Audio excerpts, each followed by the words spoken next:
오늘은 집을 세우시는 하나님이라는 제목으로 같이 말씀을 좀 나누려고 합니다. 성경에 상당히 많은 분량을 차지하는 인물 중에 하나가 이 다윗이기 때문에 지난주에 이어서 조금 더 다윗의 중심을 좀 살펴보고자 합니다. 지난주 제목이 뭐였죠? 중심을 살피시는 하나님이시잖아요. 네, 그렇죠.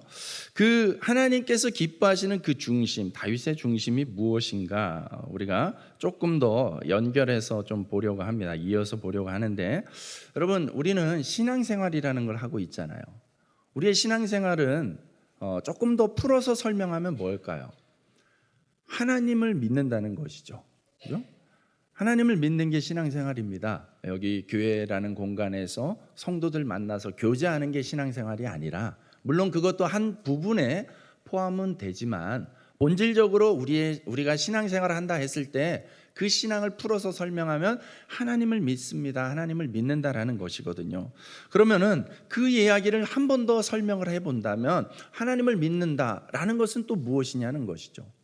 하나님을 믿는다 했을 때 하나님을 어떤 분으로 여기고 믿느냐라는 그 내용이 있는 것이죠.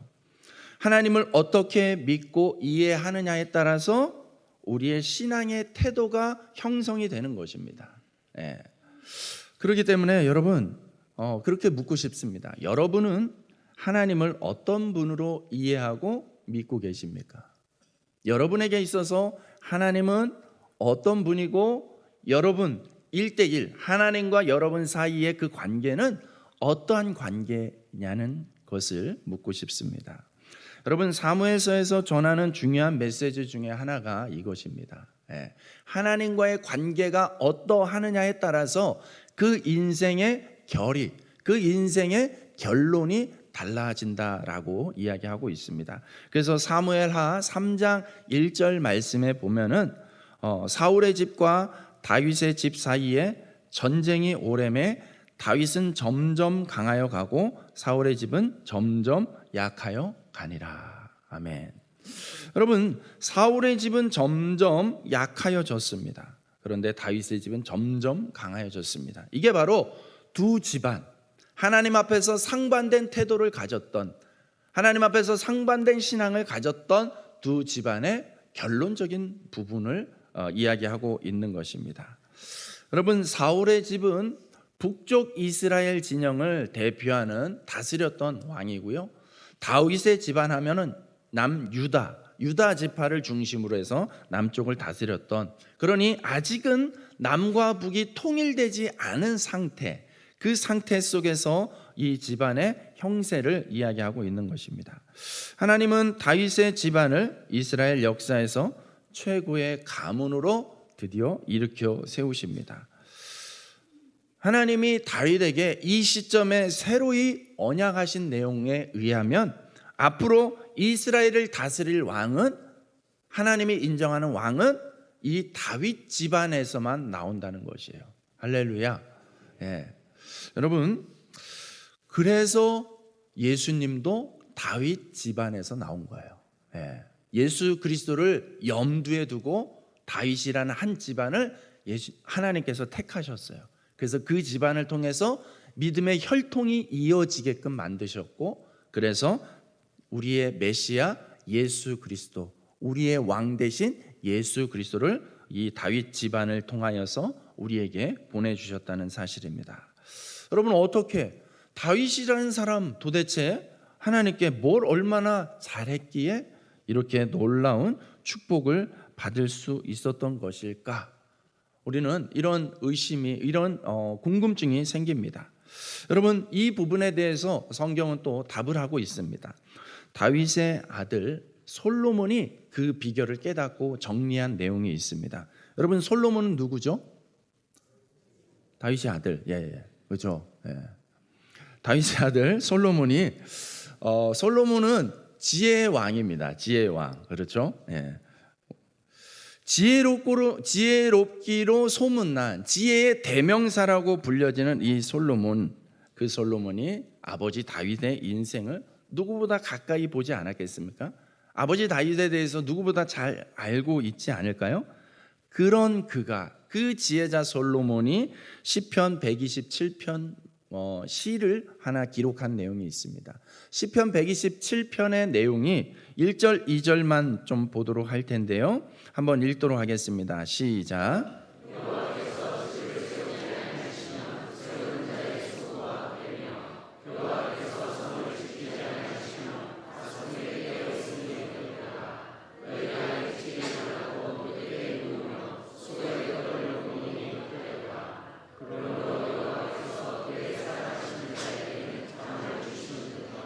아멘. 예. 여러분, 솔로몬이 아버지 다윗의 인생을 보니까 우리 집안이 왜 이렇게 복을 받지? 왜 이렇게 잘 됐지? 라는 것을 궁금해하면서 묵상하는 끝에 깨달은 결론이 바로 이 내용이에요. 예. 여러분, 결국에 한마디로 이야기하면 무엇입니까? 한 문장으로 이야기하면 결국에는 결론은 하나님이 복 주셔야 된다는 거예요. 예. 아멘이세요? 하나님이 지켜주셔야 된다는 거예요. 그래야 그 가정이, 그 집안이, 그 나라가 안전하게 되고 하나님의 복을 경험한다는 거죠. 여러분, 그러니 우리가 하나님을 믿는다 했을 때, 그 신앙을 고백할 때 여러분, 이 성격이, 이 내용이 반드시 포함되어야 되죠. 하나님께 복받기를 사모하는 저와 여러분 되기를 주님의 이름으로 축복합니다. 이거를 되게 하나님께 어떤 조건부 사랑을 하나 이런 식으로 폄하하실 필요가 없어요. 여러분, 가장 원초적인 부분이에요.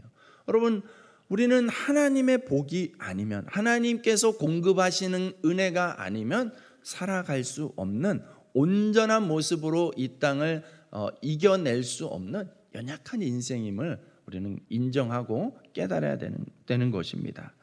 그렇기 때문에 하나님만이 우리를 복 주실 수 있습니다 라는 그런 인정함을 가지고, 그렇기 때문에 하나님 나에게 복을 주세요, 오늘도 하나님 나에게 복을 주세요, 그러한 사모함을 가질 수 있기를 주님의 이름으로 축복합니다.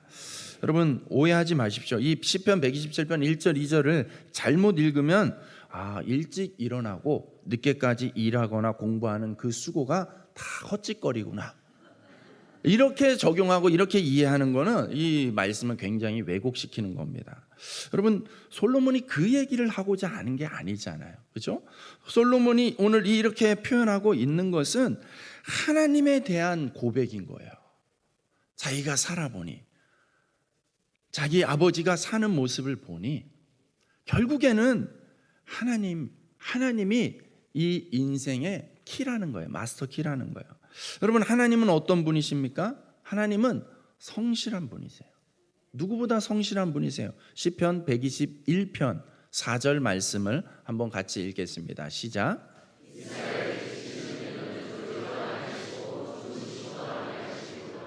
아멘. 여러분, 이스라엘을 지키시는 이는요, 하나님이 얼마나 성실하냐면 우리랑 차원이 달라요. 졸지도 주무시지도 않는 분이에요. 할렐루야. 그렇기 때문에 하나님 주무실 때 사단이 나를 공격하면 어쩌나? 쓸데없는 걱정이죠. 하나님은 졸지도 주무시지도 않을 정도로 부지런하고 성실하신 분이죠. 우리가 그렇기 때문에 하나님에 대해서 바르게 이해하는 것이 중요하다는 게 바로 여기에 있어요. 하나님이 그런 분인데, 그런 하나님은 그럼 누구를 좋아하겠냐는 거죠. 그런 하나님은 마땅히 그런 모습으로 성실하게 살아가는 사람을 좋아하시는 거죠. 그러니 여러분, 하나님을 믿는다는 것은 하나님을 닮아가는 것이에요. 그렇기 때문에 하나님을 믿는다는 것은 곧 성실하게 사는 모습이 있어야 된다는 것이죠. 저는 우리 구미사랑의 교회 성도들이, 모든 성도들이 성실하게 각자의 삶의 자리에서 성실한 모습으로 살아낼 수 있기를 주님의 이름으로 축복합니다. 그런데 시인은 왜 그것이 헛되다고 말하고 있는 것입니까? 성실하게 사는 것이 헛되다는 것이 아니라 성실함만 믿고 까불다가는 헛된 인생이 되고 만다라는 것을 이야기하는 거예요. 성실하게 사는 것은 기본이라는 것을 얘기하는 거예요. 그거는 마땅히 기본이고, 그 위에 하나님의 도우심을 구해야 한다는 것이죠. 하나님의 도움이 없으면 나의 이 성실함도, 나의 이 부지런함도 다 헛된 것이, 거품과 같은 것이 되고 만다라는 하나님의 절대 주권을 인정하면서 고백하고 있는 것입니다. 예전에 제가 어떤 전문직에 계신 분하고 좀 잠시 이야기를 나눴던 내용이 기억이 나더라고요. 자기 회사에 직원 중에 독실한 크리스찬이 있다는 거예요. 신앙이 참 좋아 보이더래요. 왜 그러냐면 회사에서 이렇게 늘 성경 읽고 큐티하고 이러는 모습들이 이렇게 자주 보이더래요. 근데 그래서 더 실망스럽다고 이야기를 하더라고요. 예. 그래서 얘기를 들어보니까 이런 거예요. 그 친구가 꼭 업무 시간에 성경 읽고 큐티한다는 거예요. 예. 그래서 업무가 9시 시작인데 꼭 9시부터 성경 펴고 거기서 그렇게 하고 있다는 거예요. 여러분, 기독교인이 성경 읽고 큐티하는 게 뭐가 잘못이겠습니까? 그런데 문제는 업무 시간에 그러고 있다는 거예요. 여러분, 그 친구의 더 큰 문제는 뭐였냐면 자기가 해야 될 일을 제대로 못한다는 거예요. 실력이 있고 없고의 차원이 아니라, 그런 관점이 아니라 책임감과 성실함의 문제를 이야기하더라고요. 주어진 일에 대해서 책임감을 전혀 안 갖는데요. 뭔가 좀 안 되면 좀 성실하게 그걸 해결하려고 애쓰려고 해야 되는데 그러지도 않는다는 거예요. 그 얘기를 들으면서 제가 많은 생각을 또 하게 되었습니다. 여러분, 이 친구가 정말 큐티를 하고 싶으면 어떻게 해야 됩니까? 꼭 회사에서 해야 되겠다 싶으면 업무 시간 전에 미리 와야죠. 와서 미리 충분히 개인 시간에 하고 업무 시작이 되면은 업무에 매달려야죠. 업무에 집중해야죠. 일찍 와서 하든지 아니면 할 일 다 맞춰놓고 퇴근 좀 늦게 하면서 그 시간에 하든지, 해야 할 일은 하지 않으면서 성경을 무책임하고 게으르게 이렇게 본다라는 것은 문제가 있다라는 것이죠. 여러분, 성경의 인물들은 그랬습니다. 자기에게 주어진 일에 우선 성실했습니다. 여러분, 다윗의 인생을 보면은 참 성실하고 부지런한 인생이었습니다. 누구보다 성실하게 주어진 일을 하면서도 하나님의 질서도 존중했습니다. 여러분, 하나님께 겸손한 신앙이 참 중요한데, 하나님께 겸손하다는 것은 하나님의 말씀과 질서를 존중하고 하나님을 의지하는 것입니다. 오늘 우리는 분명히 깨달았죠. 우리는 분명히 발견했죠. 하나님은 성실하신 분이구나. 그러니 하나님을 믿는 우리도 우리가 보냄받은 이 땅, 학교든 직장이든 가정이든 해서 성실하게 사는 모습이 이 하나님을 믿는 백성다운 모습이구나 라는 것을 깨닫는 것이죠. 그리고 그렇게 실천하는 거예요. 그게 바로 하나님의 말씀을 인정하는 거고 하나님의 뜻을 존중하는 우리 삶의 방식이 되는 것이죠.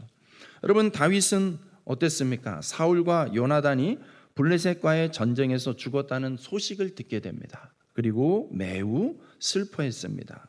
여러분, 우리가 지난주에도 잠시 살펴봤지만 사울과 다윗의 관계는 어떤 관계였습니까?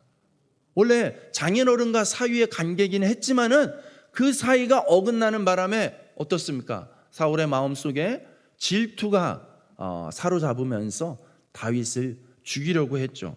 수차례 정말 죽이려고 군사들을 동원해서 끌고 다니면서 추격하면서 정말 진심으로 다윗을 죽이려고 했어요. 여러분, 다윗은 어땠습니까? 사울을 아슬아슬하게 피해가면서 여러분 수차례 그 위기를 모면하죠. 근데 그럴 때마다 기회가 있었어요. 사울을 충분히 죽일 수 있는 기회가 있었습니다. 그런데 그렇게 하지 않았어요. 왜 그렇게 하지 않았죠? 다윗은 사울을 그냥 인간 사울, 나를 죽이려는 사울로만 보는 것이 아니라 사울은 하나님께서 기름 부으신 왕이구나, 하나님을 인정했기 때문에, 하나님을 존중했기 때문에 하나님이 세운 사람에 대해서 끝까지 그 하나님의 질서와 권위를 존중하면서 사울에게 해를 끼치지 않았던 것입니다. 이게 바로 하나님 앞에서 겸손한 신앙이 되는 것이죠. 여러분, 우리는 여호와를 신뢰하며 질서에 순종하는 삶을 살아야 될 줄로 믿습니다. 여러분, 그렇기 때문에 여러분, 우리가 우선적으로 존중하는, 하나님의 말씀을 존중하고 인정하는 그런 신앙적인 자세를 가져야 되고요. 특별히 여기에는 상당수가 부모라는 위치에 있습니다. 여러분, 부모님이 참 중요합니다. 부모님이 가정에서 하는 대화를 우리 자녀들이 다 듣습니다. 자녀들의 놀라운 능력은 TV를 보면서도 엄마 아빠 이야기를 다 듣고 있다는 거예요. 정말 감각이 뛰어나게 발달해 있는 우리 어린 세대들이에요. 여러분, 그렇기 때문에 그 자녀들 앞에서 어떤 대화를 하는지 정말 여러분들이 신중하고 조심하셔야 됩니다. 제가 어제 그런 성도들의 가정을 한 번씩 봐요. 여기서는 보지 못했습니다. 전에 사역할 때 보면은 참 그 자녀들의 신앙이 엇나가 있는 부분에 대해서 이야기를 하다 보면은 그 부모님의 영향이 상당히 컸던 것을 보게 됩니다. 뭐냐면 집에 가서 교회에서 있었던 안 좋은 일들, 속상한 일들을 다 얘기하는 거예요. 부부간에 대화하는 거예요. 자녀 붙잡고 얘기한 건 아니에요. 부부간에 이야기한 것을 자녀들이 알게 모르게 다 영향을 받는 거예요. 그걸 다 흡수하는 거예요. 그러니 그 자녀가 그 교회를 바라볼 때, 그 어떤 성도를 바라볼 때에 좋게 바라볼 수가 없는 것이죠. 그런 영향을 받는 거예요. 그래서 결국에는 그 자녀의 신앙이 엇나가고 빗나가는 그런 안타까운 결과들을 보게 되는 것이죠. 여러분, 그러니 자녀들의 눈치를 보라는 차원을 뛰어넘어서 그런 수준이 아니라 궁극적으로 제가 이야기하고자 하는 것은 우리 마음의 선한 마음과 존중의 자세를 정말로 갖는 것이 중요하다는 것입니다. 여러분, 그렇게 기도할 수 있기 바랍니다. 우리 마음에 누군가를 바라볼 때에 선한 마음으로, 좋은 마음으로 바라볼 수 있도록 존중하고 인정하는 마음으로 바라볼 수 있는 우리의 마음밭이 건강해지는, 우리의 마음밭이 부드러워지는, 그렇게 기경되어지는 은혜가 있도록 여러분 그렇게 사모하면서 하나님의 축복을 구할 수 있기를 주님의 이름으로 축원합니다. 여러분, 또 다윗이 하나님을 존중하고 신뢰하는 대표적인 사건이 사무엘하 6장에 나오는 사건입니다.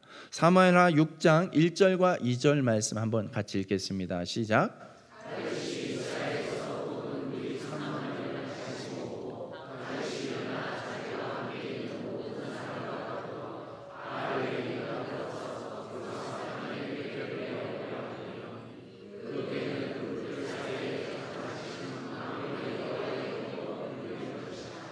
아멘. 네. 사무엘하 6장에서는요, 하나님의 법궤가 이제 다시 다윗 성으로 옮겨오는 그 사건을 다루고 있습니다. 그 내용을 다루고 있어요. 그런데 어떻게 합니까? 다윗이 무려 3만 명을 뽑습니다. 여러분, 3만 명이면 국가 간의 전쟁을 일으킬 정도로 엄청난 사람을 모은 것입니다. 그런데 다윗이 뽑은 3만 명은 군사를 뽑은 것이 아닙니다. 이들은 찬양하는 예배자들입니다. 여러분, 전쟁을 위해서가 아니라 하나님의 궤를 모셔오기 위해서 국가적인 힘을 총동원한 다윗의 모습입니다. 여러 가지 악기와 수금과 비파와 소구와 양금으로 하나님을 찬양하는 사람들을 모았던 것입니다. 여러분, 다윗이 하나님을 향해서 어떠한 자세를 갖고 있는지 분명하게 보여지는 장면이 아닐 수 없습니다. 다윗이 이렇게 하나님의 궤를 모셔오는 일에 최선을 다하고 있는 이유가 무엇입니까? 하나님의 궤는 그냥 물건이 아니에요. 우리의 눈에는, 육신적인 눈에는 어떤 물건처럼 보여지지만 그것은 단지 물건이 아닙니다. 우리가 아까 읽었던 2절 끝부분에 보면 그 궤는 그룹들 사이에 좌정하신 만군의 여호와의 이름이라는 것입니다. 즉, 다윗은 하나님의 궤를 물건으로 취급하는 것이 아니라 살아계신 하나님으로 모시고 있는 그런 다윗의 마음의 중심을 볼 수가 있다는 것입니다. 그런데 이 궤를 옮겨오다가 사고가 일어나죠. 정성껏 궤를 새 수레에 실었습니다. 삐까번쩍한 새 수레에 싣고 산에 있는 아비나답의 집에서 나옵니다. 아비나답의 집에서 이제 다윗성까지 옮겨가는 여정이죠. 그렇게 먼 거리는 아닙니다. 그런데 아비나답의 아들들이 있어요. 우사와 아요라는 아들이 있는데 그 수레를 몰았습니다. 그런데 수레가 덜컹거리자 곁에 있던 우사가 손을 뻗어서 궤를 붙잡았는데 그 자리에서 즉사하고 맙니다. 여러분, 성경을 읽다 보면 때로는 이해하기 어려운 장면들이 나오는데 아마 그 중에 하나가 이 장면이 아닐까 싶어요. 분명히 하나님의 법궤가 잘 모셔가려고 지금 지극정성을 다하고 있잖아요. 근데 그 법궤가 덜컹거리면서 흔들려요. 그럼 여러분은 어떻게 하시겠습니까? 오늘 전혀 웃사가 한 행동은 이 단편적인 장면만 놓고 보면 웃사가 뭘 그렇게 잘못했나? 그걸 가지고 그렇게 그 자리에서 죽여야 되나? 동의하기가 어렵습니다. 굉장히 억울한 죽음인 것 같습니다. 여러분, 우리가 많이 하는 실수 가운데 하나가 무엇입니까? 어떤 한 부분을 가지고 전체를 보려고 한다는 것이죠.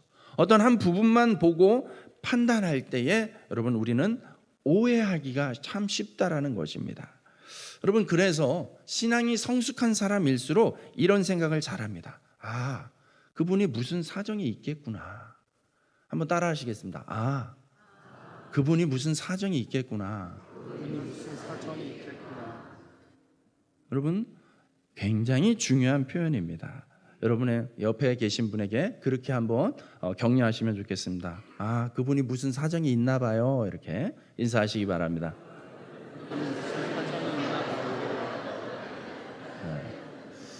여러분, 마음에 꼭 장착해야 되는 마음의 기둥 가운데 하나가 지금 이 표현이에요. 여러분, 우리는 어떤 한 부분을 볼 수밖에 없어요. 제한된 것을 볼 수밖에 없어요. 시간적으로도 그렇고 장면적으로도 그렇고 상황적으로도 그렇습니다. 그런데 그걸 가지고 내 생각으로 판단하면은 여러분 우리는 오해하는 것들이 참 많이 있습니다. 그것을 내려놓게 하는 것이 무엇입니까? 아, 그분에게 무슨 사정이 있겠구나.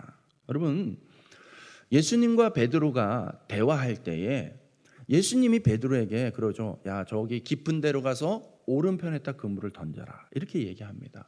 여러분, 그 상황은 아직 베드로가 예수님이 메시아인 줄 모를 때죠. 근데 예수님의 직업은 뭡니까? 목수입니다. 베드로는 뭡니까? 어부입니다. 고기를 잡는 일에 있어서 누구의 말이 우선이 돼야 됩니까? 베드로가 우선이 돼야 되죠. 그런데 군말 없이 던져요. 베드로가 무슨 생각을 했어요? 아, 예수님께 그럴 만한 사정이 있나 보다, 이 생각한 거 아니겠습니까? 그러니 믿고 던졌죠. 그랬더니 그 베드로가 놀라운 기적을 경험하잖아요. 네. 그러니 여러분 우리가 장착하는 이 마음의 기둥, 이 표현 너무너무 중요합니다. 여러분, 이대로 할 때에 여러분이 기적을 보게 될 줄로 믿습니다. 항상 상대방을 이해하려고 하는 그 자세가 신앙의 성숙함의 척도가 되는 것이죠. 여러분, 성경 읽을 때에도 당장 이해 안 되는 구절이 있습니다. 그런 내용들이 있습니다. 그럴 때 생각하십시오. 아, 하나님의 깊은 뜻이 있겠구나. 그렇게 전제하고 바라보면 보이지 않았던 것들이, 이해하기 어려웠던 부분들이 충분히 보여지고 깨달아지는 은혜도 경험하게 될 줄로 믿습니다. 여러분, 이 웃사의 죽음에 대해서 성경은 억울한 죽음이라고 이야기하지 않고요, 6장 7절 말씀에 보면은 여호와 하나님이 웃사가 잘못함으로 말미암아 진노하사 그를 그곳에서 치시니 그가 거기 하나님의 궤 곁에서 죽으니라 라고 말씀하고 있어요. 성경이 뭐라고요? 웃사가 잘못했다고 이야기하고 있어요. 뭘 잘못했다는 것입니까? 여러분, 웃사는 아비나답의 아들이죠. 지난 수십 년간 하나님의 궤는 누구의 집에 있었습니까? 아비나답의 집에 있었습니다. 그러니 웃사는 어려서부터 자라면서 하나님의 궤가 너무나 익숙한 물건이었습니다. 여러분, 모세 오경에 보면 하나님의 궤는 분명히 휘장에 가려져 있어야 됩니다. 사람들의 눈에 직접적으로 노출될 수가 없습니다. 그러니 아비나답의 집에서 수십 년 동안 있을 수 있었던 것은 휘장으로 가려져 있었던 것이죠. 누구도 함부로 들여다보지 못하는 거였습니다. 당연히 손으로 잡아서는 안 되는 것이었습니다. 웃사는 이것을 가볍게 여겼던 것이죠. 여러분, 웃사의 이름의 뜻이 무엇이냐면 힘과 능력이라는 뜻입니다. 여러분, 웃사는 하나님의 궤를 오랫동안 보면서 아마 자기 착각에 빠졌던 것 같습니다. 자기 소유의 물건인 양 생각했죠. 그래서 하나님의 궤를 자기 힘으로, 자기 능력으로 보호하고 다스릴 수 있다라고 취급하고 대하고 있었던 것입니다. 여러분, 우리도 신앙생활 하다 보면 이 웃사와 같은 실수를 범하기 쉽습니다. 하나님에 대해서 우리가 늘 고백하고 표현하다 보니까 하나님이 너무 친숙해요. 익숙해요. 그래서 때로는 이제 친구처럼 대합니다. 친구처럼 대하는 거, 친숙함이라는 측면에서는 좋습니다. 하지만 하나님을 마치 뭐 부리듯이, 하나님 이러면 안 됩니다, 이렇게 하셔야죠. 저를 따라오세요. 이런 식으로 주객이 전도되어지는 그런 신앙생활을 하는 경우가 있다는 것이죠. 여러분, 하나님은 우리가 다루는 물건이 아니라는 사실을 꼭 기억하기 바랍니다. 하나님은 누구십니까? 우리가 믿고 섬겨야 하는 우리의 창조주 하나님이신 줄로 믿습니다. 그러니 하나님에 대한 태도를 여러분 잘 점검하십시오. 여러분, 반면 웃사와 비교되는 모습으로 등장한 다윗의 모습은 어떻습니까? 6장 14절 말씀에 보면은 한번 읽겠습니다. 시작.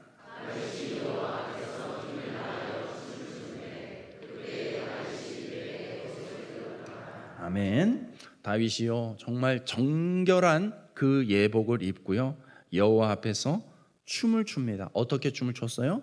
힘을 다해서 춤을 췄습니다. 뭐 하는 장면입니까? 다윗이 최선을 다하는 것이죠. 최선을 다해서 최고의 하나님을 인정하고 경배하는 모습입니다. 여러분, 우리가 드리는 예배는 어떤 예배여야 됩니까? 어려우신가요? 다시 한 번 더. 자, 한 번 더 읽겠습니다. 시작.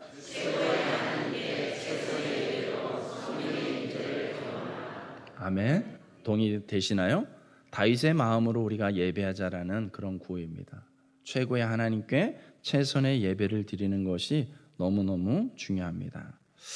여러분, 똑같이 하나님 궤 앞에 서 있는 것 같지만 어떤 이에게는 죽음이요 공포의 대상이 되고 말았고요, 어떤 이에게는 영원히 왕의 가문을 보장받는 축복의 자리가 되었다는 사실을 기억하십시오. 그러므로 사랑하는 여러분, 주님께 예배하는 우리의 모습을 잘 돌아볼 수 있기를 바랍니다. 여기까지 나오신 거 너무 잘하셨어요. 결코 쉽지 않은 발걸음이죠. 주일날 이 피곤한데 좀 더 쉬고 싶고 좀 더 놀러 가고 싶은데 그러한 세상의 유혹을 뿌리치고 이렇게 은혜의 자리로, 예배의 자리로 나오신 여러분들의 발걸음이 이미 복된 발걸음이에요. 그러나 여기 온 걸로만 만족하고 끝내버린다면, 내가 여기까지 와줬으니까 됐지, 이러한 마음으로 끝내버린다면 여러분, 웃사와 무엇이 다를 수 있겠습니까? 여러분, 이 자리에서 다윗과 같은 모습으로 하나님께 최선의 예배를 드릴 수 있기 바랍니다. 여러분이 할 수 있는 최선의 예배자의 모습은 무엇입니까? 오늘 다윗처럼 베옷을 입었어야 됐고 옷이 벗겨지는 줄도 모를 정도로 막 열정적으로 뛰면서 춤을 춰야 됐습니까? 우리 아까 찬양할 때 보니까 신나는 찬양인데도 아무도 춤을 안 추더라고요. 우리는 다 자경미달인가요? 여러분, 정해진 답은 없다라고 생각합니다. 정해진 것은 없어요. 저마다 다 상황이 다릅니다. 또 문화도 시간도 이미 많이 흐르고 달라졌습니다. 여러분, 지나치게 각자의 상황과 형편에 영향을 받는 것도 문제겠지만 진짜 중요한 것은 하나님 앞에 선 예배자가 되어야 된다라는 거예요. 그러니 늘 기억하십시오. 이 전에 들어올 때에, 이 예배 자리에 나올 때 나는 하나님 앞에 선 하나님의 자녀다, 하나님의 백성이다, 이 사실을 꼭 기억하면 여러분 마음의 중심이 바로 잡히고 하나님께 최선의 예배를 드리게 될 줄로 믿습니다. 이것이 오늘 우리가 본받고 담기 원하는 하나님께 복을 받았던 다윗의 모습이지 않습니까? 오늘 우리가 하나님께 예배할 때에 구경하는 모습으로 나와 있지는 않은지, 한번 내가 가정의 평화를 위해서 내가 한번 참석해 주지라는 마음으로 나와 있지는 않은지 하나님 이 시간에 잘 돌이켜 보시며 정말 하나님을 예배하며 하나님 아니면 안 된다는 간절함을 갖고 예배의 자리에 설 수 있기를 주님의 이름으로 축복합니다. 다윗은 하나님의 궤를 정성껏 모셔올 뿐만 아니라 하나님의 성전도 짓겠다고 그렇게 선언을 합니다. 하나님은 하나님께 최선을 다하는 다윗의 이러한 모습, 이러한 인생을 축복하고 계시는 것이죠.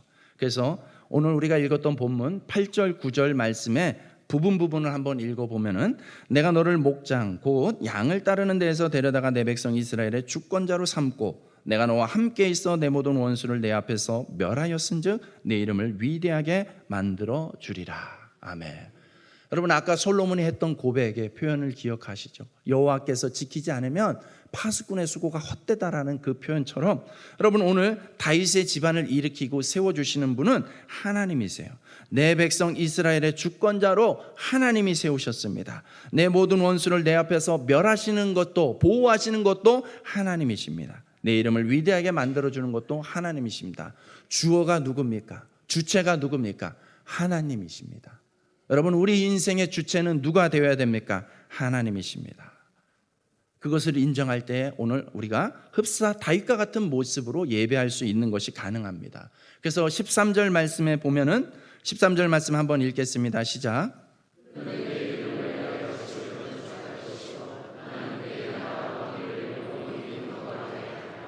아멘. 그는 내 이름을 위하여 집을 건축할 것이요. 여러분이 하나님의 전을 건축하는 특별한 인생임을 깨달을 수 있기를 축복합니다. 여러분, 신약 성경에 보면은 우리는 하나님이 거하는 전이라고 했어요. 하나님이 우리 안에 성령의 모습으로 우리 안에 거하고 계신 줄로 믿습니다. 그렇기 때문에 여러분 몸을 잘 가꾸는 거 너무 중요합니다. 여러분 인생을 잘 관리하는 거 너무 중요합니다. 여러분 몸을 함부로 대하면 안 돼요. 여러분 성령님께 자꾸 이상한 거 먹이면 안 돼요.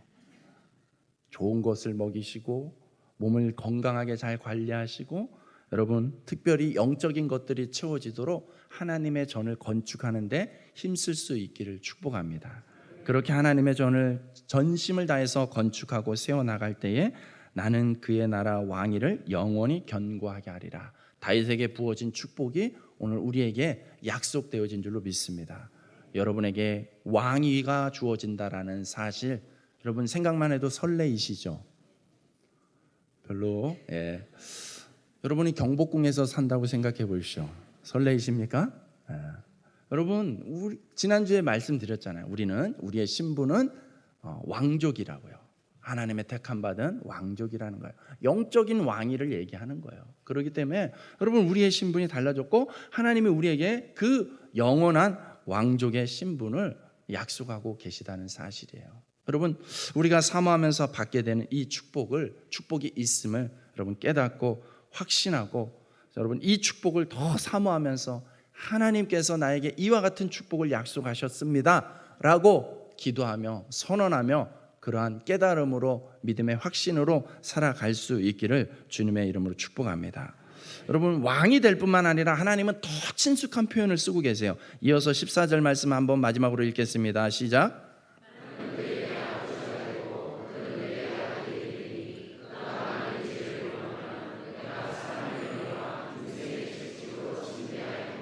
아멘. 네. 여러분 왕일 뿐만 아니라 여러분 아버지가 되어서 우리가 그분의 아들이 되어서 그런 관계로 살아가는 거예요. 지극히 완전한 사랑의 관계를 이야기하고 있습니다. 여러분 근데 이 사랑 안에는 또한 무시무시한 채찍도 포함되어 있습니다. 사람의 매와 인생의 채찍으로 우리가 만일 벗어나려 할 때에 죄를 지으려 할 때에 우리를 혼내시고 지키십니다. 여러분 이 말씀을 듣고 나서 다윗이 밧세바라는 여인이 목욕하는 장면을 보고 그만 음란한 죄를 짓게 됩니다. 여러분 우리는 연약한 인생이기 때문에 하나님의 이런 축복을 받은 인생임에도 불구하고 이 땅을 사는 동안에는 쉽게 걸려 넘어지기가 좋습니다. 여러분 다윗의 범죄의 어떤 수단이 무엇입니까? 무엇을 보았느냐가 중요하죠. 여러분 그렇기 때문에 우리가 어떤 것을 보느냐 어떤 것을 듣느냐 그 영향을 받을 수밖에 없는 우리는 유약한 인생입니다. 여러분 에덴 동산에서 인류가 최초의 죄를 지을 때 어땠습니까? 처음에 사단이 무엇으로 꼬시죠? 소리로 꼬십니다. 소리로. 야, 저 선악과를 먹으면 너가 하나님처럼 될 수도 있어. 소리로 꼬십니다. 그 소리를 혹 넘어간 하와가 선악과를 다시 보니까 처음 본 게 아닙니다. 그 소리를 듣고 나서 다시 보니까 그 선악과가 어떻게 보입니까? 보암직하고 먹음직스러운 거예요. 우리의 눈이 또 헷가닥 넘어가게 되는 것이죠. 그러면서 그 죄에 걸려 넘어지는 것입니다. 여러분 오늘날 우리가 살고 있는 이 세상은 어떻습니까? 참 좋은 세상이지 않습니까? 범죄하기에는 너무나 좋은 세상입니다. 너무 들려오는 소리, 보여지는 환경이 여러분 우리를 너무 쉽게 유혹합니다. 완전히 사방이 포위된 것 같습니다. 시내 간판을 봐도 거리에서 돌리는 전단지를 봐도 정말 눈들 곳이 없습니다. 여러분 TV를 켜도 넷플릭스 같은 이 OTT라는 이 시스템이 너무나 쉽게 그런 것들에 노출시키고 맙니다.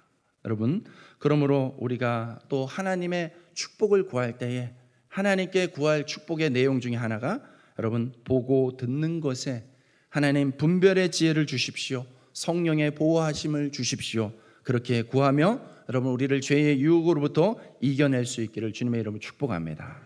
다윗이 비록 걸려 넘어졌지만 우리가 다윗을 통해서 한 가지 더 마지막으로 도전받기 원하는 것은 무엇입니까? 하나님이 나단이라는 선지자를 통하여서 여러분 인생 채찍을 경고하십니다. 다윗이 범죄했다, 너가 범죄했구나 라는 것을 드러냈을 때, 그것을 경고했을 때 다윗이 더 이상 도망치지 않습니다. 더 이상 숨지 않습니다. 인정합니다. 그리고 용기 내어서 철저히 회개합니다. 여러분, 비록 죄를 범한 것은 잘못했지만 여러분 그 죄가 드러났을 때, 발견되었을 때에 회개할 수 있는 용기, 결단이 또한 하나님의 또 다른 은혜가 되는 줄로 믿습니다. 하나님은 죄를 범했지만 회개하는 그 모습을 너무나 귀하게 여기십니다. 여러분, 늦은 것은 없습니다. 포기하는 것은 사탄이 좋아하는 모습입니다. 혹여라도 여러분들 삶 가운데 이렇게 묶여있는 죄의 유혹, 사슬 같은 것이 있다면 여러분 용기 낼 수 있기를 축복합니다. 결단할 수 있기를 축복합니다. 고백할 때에, 하나님께 인정하며 나아갈 때에 그 죄의 사슬이 끊어지는 역사가 있게 되어질 줄로 믿습니다. 그럴 때에 얼마든지 우리 주님께서는 우리를 품어주시고 받아주시고 아들 삼으시고 이 약속하신 왕위가 흔들리지 않도록 우리를 끝까지 책임져 주실 줄로 믿습니다. 오늘 이 말씀 붙잡고 신실하신 하나님 찬양하기 원합니다. 그렇게 같이 고백하며 나아갔으면 좋겠습니다.